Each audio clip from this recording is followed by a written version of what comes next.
సుప్రీంకోర్టులో కోర్టు అడిగిన ఏ ఒక్క దానికి కూడా సమాధానం చెప్పలేకపోవటం వల్లే సుప్రీంకోర్టు ఇంత సెన్సిటివ్ అయిన విషయాన్ని సీఎంగా ఉండి ఎటువంటి ఆధారాలు లేకుండా ఎలా మాట్లాడతారు అంటే, సీఎం ఏదైనా మాట్లాడచ్చు, ప్రజల చేత గెలిపించబడిన వాళ్ళు మాట్లాడకూడదు అని మీరు మాట్లాడటం నిజంగా చాలా సిగ్గుచేటు.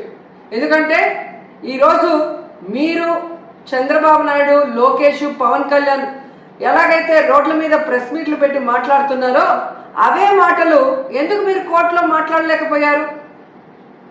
సో ఈరోజు ప్రజలు గమనిస్తూ ఉన్నారు.